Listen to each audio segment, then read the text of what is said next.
The first breath in the void feels heavier than any weight you've ever carried. Space doesn't welcome you. Space doesn't wait. Space doesn't forgive. You step out of the safety of your ship, and the infinite black stares back. It doesn't blink. It doesn't breathe. It doesn't even exist in a way your mind can understand. And yet, it watches. Something in the void notices when a living thing ventures too far, when fragile flesh dares to exist, where matter itself is being torn apart and reassembled in the most brutal of cosmic dances. The temperature of nothingness is deceptive. You might think cold is just a number, a sensation. But in space, cold isn't felt at first. Cold is a thief. Cold waits. It creeps into the marrow of your bones, into your nerves, into the soft tissues that keep you alive. And it doesn't stop until you are unrecognizable, until your body begins to peel, layer by layer, like fragile paper left out in a storm. The first layer goes easily, almost without pain, because shock numbs the senses. But soon, awareness returns, and with it, the slow, inescapable understanding that your skin, your muscle, your very existence is being consumed. There is no sound. Not the screaming you might expect in a movie. Your mouth opens. Your lungs beg for air that isn't there. And all you hear is silence, so absolute that your own heartbeat is a deafening accusation. The emptiness of space is hungry, patient, deliberate. A world that can pull your body apart doesn't need to rush. It waits until you've learned to fear, waits until your mind begins to fracture under the weight of inevitable death. Floating further, tethered to nothing but a fragile line, you notice the light bending in strange ways. Stars stretch, twist, and flicker in patterns your brain refuses to categorize. The laws you've learned on Earth betray you. Gravity becomes a suggestion. Time becomes a loop that circles around itself, and every second stretches into eternity. And then you see it as shimmer, a movement in the corner of your vision. Something alive, yet impossibly alien. Something that doesn't belong in the geometry of human comprehension. It moves closer, and the temperature plummets even further. Frost forms on the inside of your suit, but your body refuses to notice, consumed by the sensation of your own skin splitting, of layers folding and peeling as if reality itself is rejecting you. And when your mind begins to scream, that's when the horror hits in full.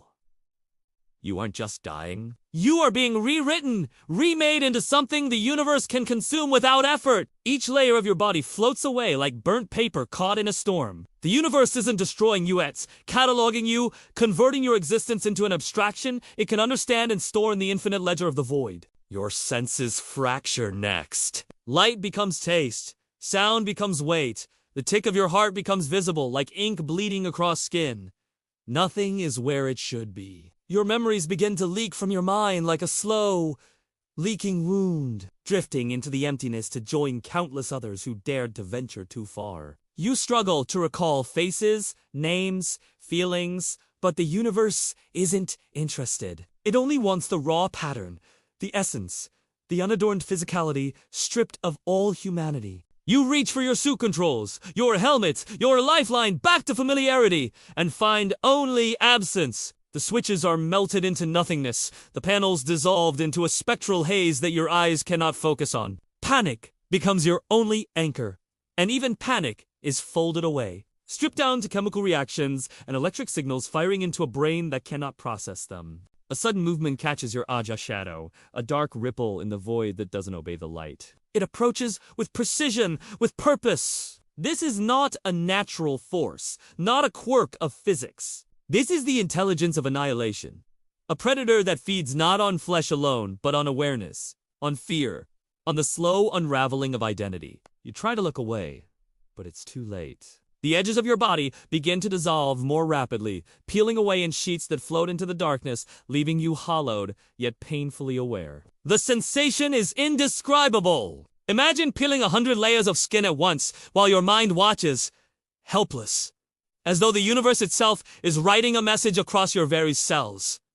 You are transient. You are irrelevant. Time no longer has meaning.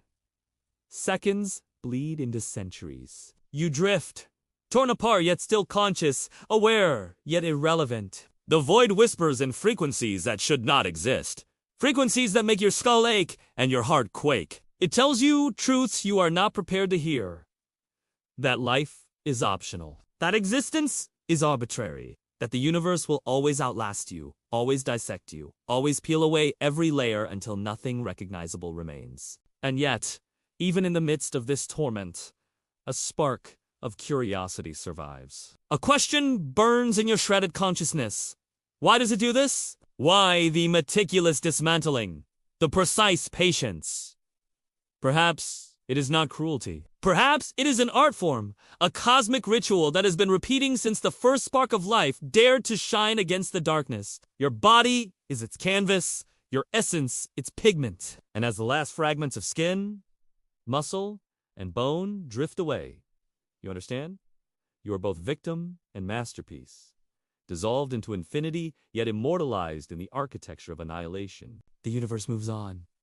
Stars are born and die. Light bends and collapses, and somewhere in the endless expanse, the patterns of your dissolution remain encoded in a language your human mind could never read. You are gone, yet remembered, consumed yet preserved. Space has claimed another fragment of life, peeled it like paper, and continued its endless, patient vigil. A sudden flicker catches your eye one last time, and you realize it wasn't the void that killed you. It was the truth.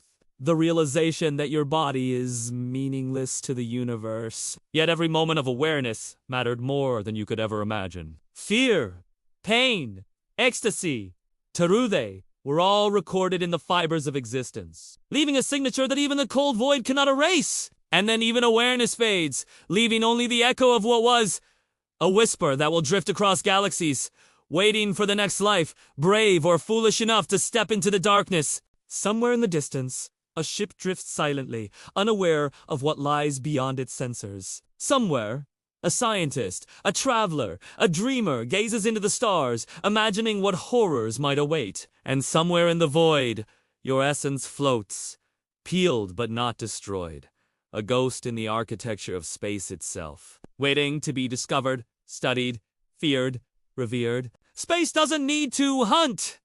Space doesn't need to kill. Space simply waits. And the next time a living thing drifts too far, it will peel again, layer by layer, until only the story remains a story that whispers across the cosmos.